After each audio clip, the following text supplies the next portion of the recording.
Tá? Anás interroga a Jesus. Então o sumo sacerdote interrogou a Jesus acerca de seus discípulos e da sua doutrina. Olha aí. Então o sumo sacerdote interrogou a Jesus acerca de seus discípulos e da sua doutrina. Versículo 20. Declarou-lhe Jesus: eu tenho falado francamente ao mundo, ensinei continuamente, tanto nas sinagogas como no templo, onde todos os judeus se reúnem, e nada disse em oculto. Por que me interrogas? Pergunta aos que ouviram o que lhes falei. Bem sabe eles o que eu disse. Dizendo isto, um dos guardas que ali estavam deu uma bofetada em Jesus, dizendo: é assim que falas ao sumo sacerdote? Replicou-lhes Jesus: se falei mal, dá testemunho do mal, mas se falei bem, por que me feres? Então Anás o enviou manietado à casa de Caifás, o sumo sacerdote. Glória a Jesus. É isso que está na sua Bíblia, irmão? Amém? Lemos juntos, tá certo? Vamos orar. Pai querido, neste instante, Senhor, nós te pedimos que venhas falar conosco através da tua poderosa palavra. Eu necessito, nós precisamos, ó Deus, aprender mais de ti neste momento. É a nossa oração no nome do Senhor Jesus. Você que pode, irmão, dê a melhor salva de palmas para a palavra de Deus, o melhor aplauso ao Senhor, aplauso para Deus, para esta palavra viva, eficaz e mais penetrante do que espada de dois gumes. Aleluia, glórias a Deus. Pode tomar o seu assento, glórias a Deus. Que coisa maravilhosa, né? Estamos aqui neste culto de Santa Ceia do Senhor e mais uma vez tendo este privilégio de ouvir a palavra de Deus. Aqui nós vemos um personagem muito importante no momento da morte de Cristo. Aliás, nós vemos duas autoridades religiosas aqui: Anás, e nós vemos no final uma citação a Caifás. Estes dois homens, eles eram líderes religiosos no tempo de Jesus. Anás e Caifás, é no versículo 24 que é citado o nome deles, certo?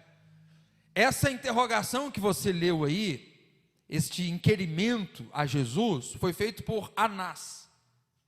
Anás chega, faz uma pergunta, tal, e envia a Caifás, que era um sacerdote mais experiente, sabe?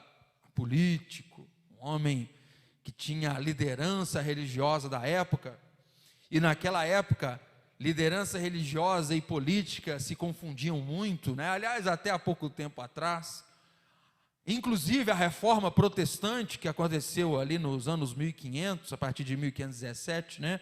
Oficialmente dali para frente, a reforma protestante ela contribuiu muito para dividir Estado de igreja, e isso foi uma coisa excelente que aconteceu. Estado a Estado, igreja a igreja, e a gente hoje entende muito bem claro: cidadania da terra é uma coisa, cidadania do céu é outra coisa. A nossa prioridade qual é? É a cidadania celestial, é a cidadania do céu.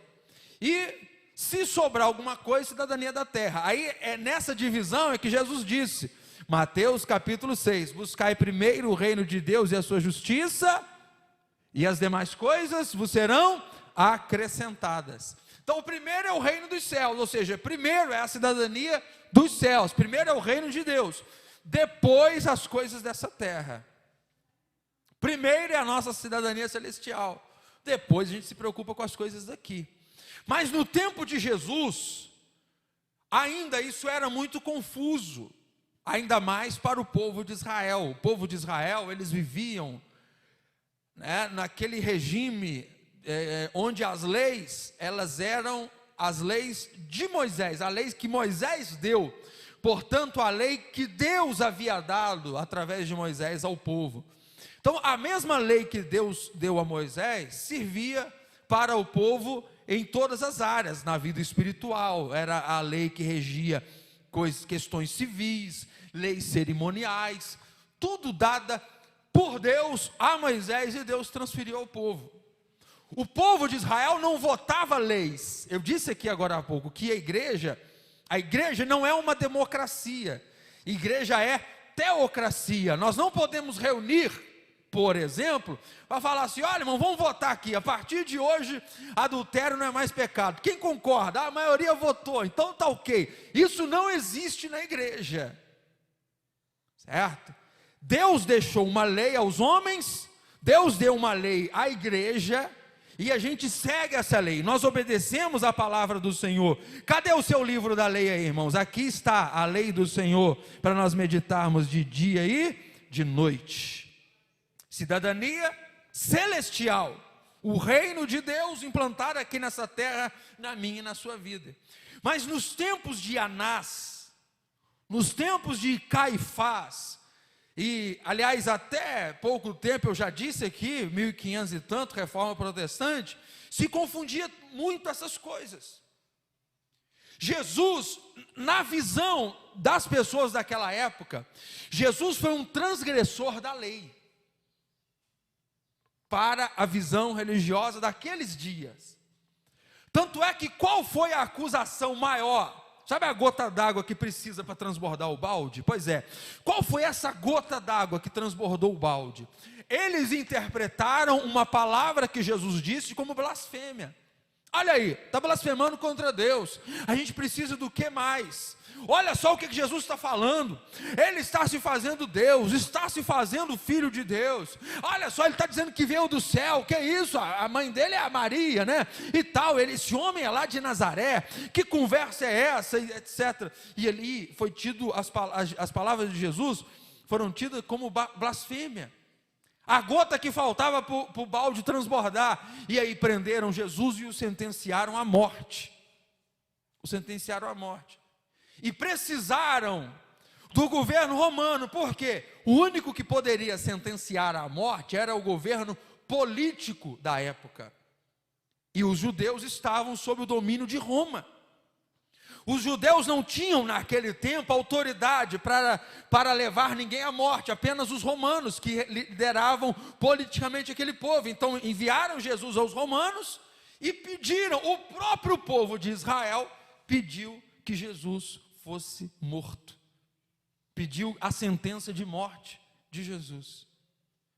Pilatos colocou lado a lado de Jesus um homem de pior escrúpulo possível, Barrabás. E quem que eles preferiram? Eles preferiram se soltasse Barrabás, porque a voz do povo não é a voz de Deus. Diferente do que se diz por aí afora. A voz do povo é a voz de Deus. O povo sabe escolher muito bem, né? O que as pessoas decidirem é porque Deus está aprovando. Mentira! Mentira, porque Deus, muitas vezes, Deus usa a própria ignorância das pessoas para castigá-las. De fato, isso é verdade. A gente vê isso acontecer por diversas vezes na palavra de Deus. Deus usando os próprios pecados do povo, a ignorância do povo, para cegar-lhes os olhos, para poder descer castigo sobre aquele povo, sobre aquelas pessoas. É o que nos ensina a palavra do Senhor. E aqui nós vemos um líder religioso, cego espiritualmente, sem entendimento do próprio livro que ele se baseava, que era o Antigo Testamento, né? Ele tinha lá a lei, os profetas e os salmos. Essa era a divisão do Antigo Testamento na época. A Torá, os livros históricos e depois os proféticos, lei, profetas e salmos, era assim que eles diziam. Então o povo que tinha o livro da lei, onde a Bíblia, onde este livro falava a respeito de Jesus, eles mesmos condenaram Jesus baseado naquilo que eles pensavam. Mas voltando aqui para o texto, e aí eu quero falar um pouquinho sobre as palavras de Anás e de Jesus aqui. Vamos voltar lá para João capítulo 18. João 18, versículo 19, que a gente já leu no princípio, diz assim: então o sumo sacerdote interrogou a Jesus acerca dos seus discípulos e da sua doutrina. A gente não tem aqui a pergunta que Anás fez a Jesus. Nós não temos aqui qual foi o questionamento que de fato Anás fez. Mas Anás faz uma pergunta para Jesus relativa a essas duas coisas: aos discípulos dele e às doutrinas dele, aos seguidores dele, aquilo que Jesus ensinava. Talvez a pergunta tenha sido: o que é que o Senhor tem ensinado para essas pessoas aí que te seguem? Não sei, estou falando aqui de forma genérica, mas o Anás, ele fez uma pergunta referindo-se aos ensinamentos de Cristo e aos seus seguidores, porque sabe o que incomoda o mundo, irmão? Sabe o que incomoda o Deus desse século, que a Bíblia fala que o Deus desse século cegou o entendimento dos incrédulos para que eles não possam ver a glória de Deus? Sabe o que incomoda as pessoas? Sabe o que incomoda Satanás? É porque nós seguimos fielmente a Jesus e andamos de acordo com os seus ensinamentos, de acordo com a sua poderosa palavra. Cadê os discípulos de Jesus e os seguidores deste ensinamento, deste evangelho? O que incomoda o diabo, o que incomodava Anás era justamente isso. E o que incomoda Satanás até hoje é isso. Olha só o questionamento aqui: interrogou a Jesus acerca dos seus discípulos e da sua doutrina.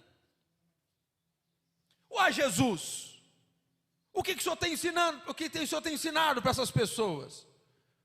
Jesus, o que o Senhor tem falado para estes homens? Porque eles te seguem cegamente, eles te seguem fielmente. O que o Senhor tem falado com eles? E isso incomodava os líderes religiosos, isso incomodava aquelas pessoas que estavam ali querendo dominar o povo, porque há uma parte do povo, Anás, os sacerdotes da época, os líderes religiosos, os fariseus, os saduceus, há uma certa parte do povo, eles não conseguiam dominar. Irmão, você que é servo de Deus, você não é escravo do mundo, você não pensa como o mundo, você não respeita as leis deste mundo. Nós servimos a Jesus porque nós já temos aquele que lidera a nossa vida, aquele que lidera os nossos pensamentos. É verdade? Por isso que o mundo não gosta de nós. Por isso que as ideologias deste século não nos apoiam e jamais vai nos apoiar. Por isso que o cristianismo tem sido perseguido em tantos países. Vocês acham que eles querem que as pessoas pensem diferente deles? É claro que não.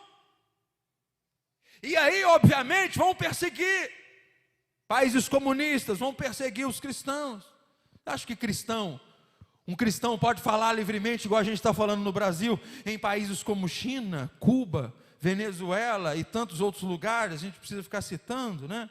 Não podem falar, por quê? Porque eles querem o Estado, né? Anás, os líderes religiosos, os líderes políticos do seu tempo, eles querem que o povo faça a vontade deles.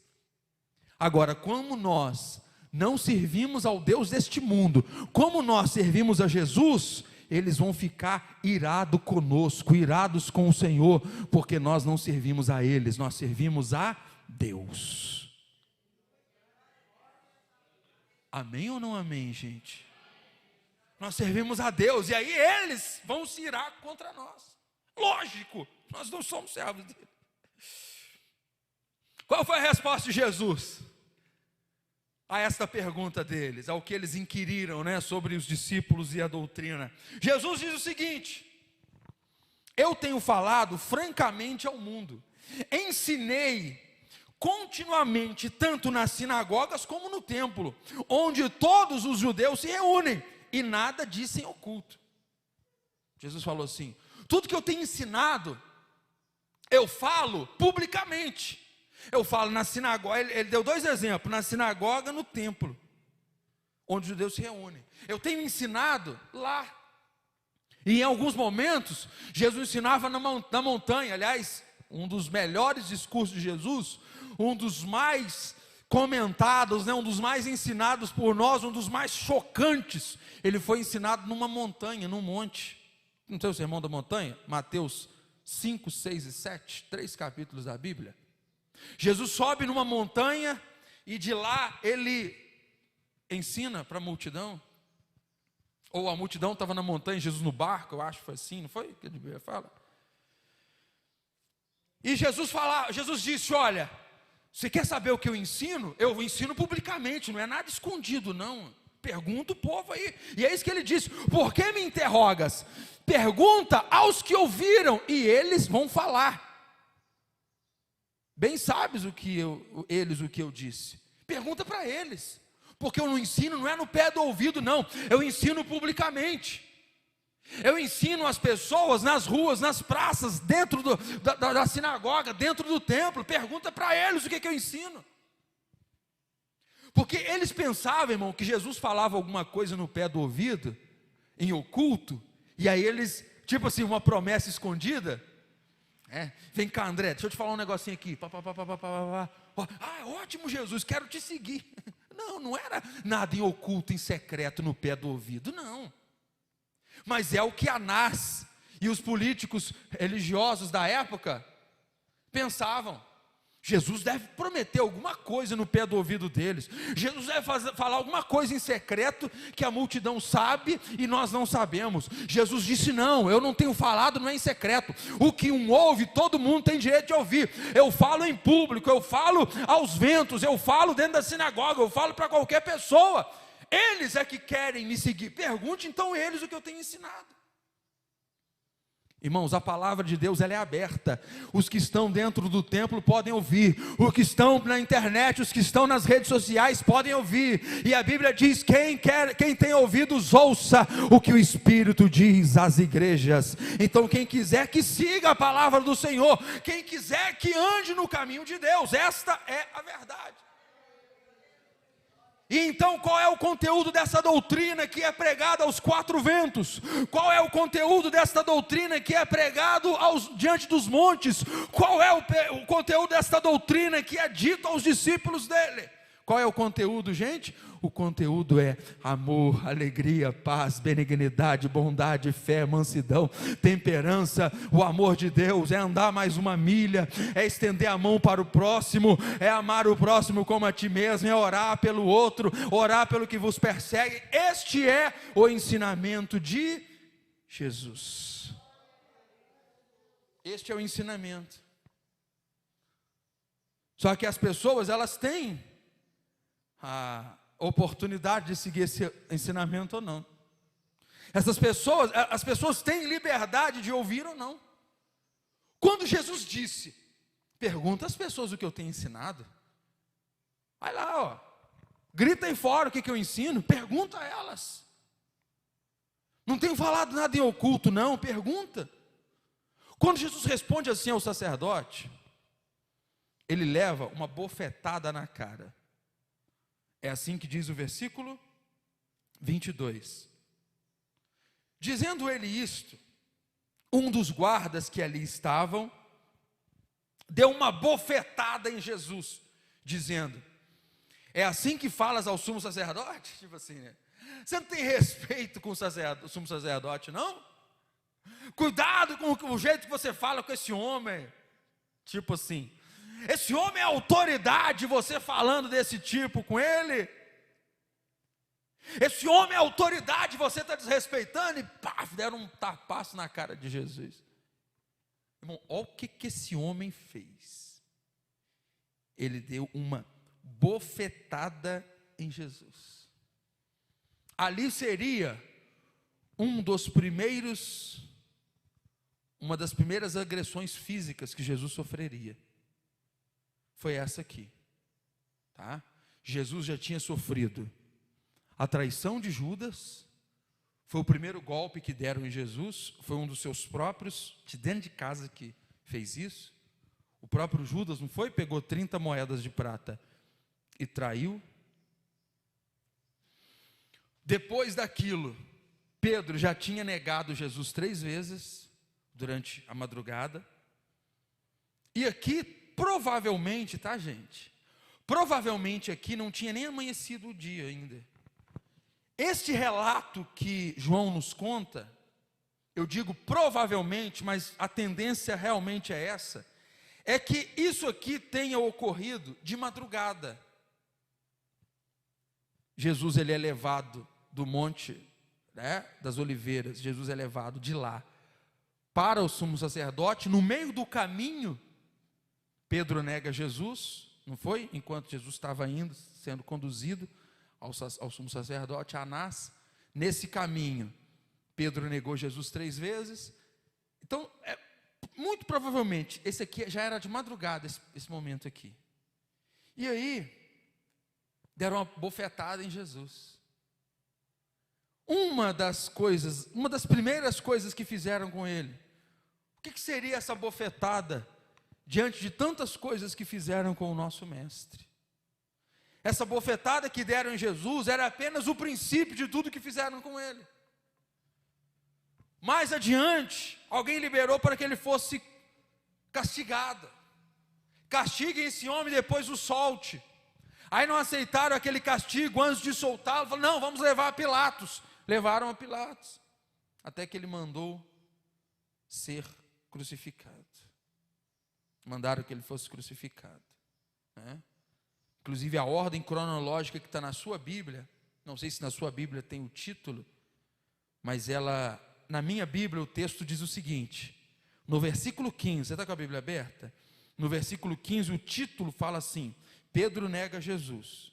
No versículo 19, que foi o que nós lemos, diz, Anás interroga Jesus. E lá no versículo 25, na minha Bíblia fala, de novo Pedro nega a Jesus. Eu quero só fazer esse parênteses aqui. Este fato, segundo aqui o texto de João, se ele está em ordem cronológica correta, e eu já disse, provavelmente está sim, né? Houve o cuidado para que fosse escrito dessa forma. Essa bofetada foi entre uma negação de Pedro e outra. E aí Pedro nega pela terceira vez, e o galo cantou, diz o versículo 27. De novo Pedro o negou, e no mesmo instante cantou o galo. E aí o galo canta, Pedro chora amargamente, e ali Jesus Jesus continua a sua caminhada para a sua tortura e para o seu martírio. E Jesus passa tudo aquilo por quê, irmãos? Jesus foi até a cruz por quê? Você vê aqui, olha, por causa de seus discípulos e por causa de seus ensinos. Olha só aqui para mim. Jesus passou tudo aquilo que passou pelos motivos, os motivos são o que ele ensinou e nós que estamos aqui nesta manhã. Tudo que Jesus ensinou foi motivo para que ele fosse crucificado. E o que Jesus ensinava? Amai-vos uns aos outros. Isso é motivo de matar alguém? Não é. Mas arrumaram nisso uma desculpa para que ele fosse crucificado. Amai-vos uns aos outros é motivo. Caminhe mais uma milha é motivo para condenar alguém? Claro que não. Mas criaram nisso uma desculpa para crucificar a Jesus. Dizer perdoai-vos uns aos outros é motivo para crucificar? Não, de forma alguma. Mas arrumaram nisso um motivo para crucificar a Cristo. Mas na realidade, eram estes dois motivos que nós vimos ali no versículo 19. Os seus discípulos e os seus ensinamentos. Jesus trilhou aquele caminho até o final, por causa de mim e por causa de você que está aqui.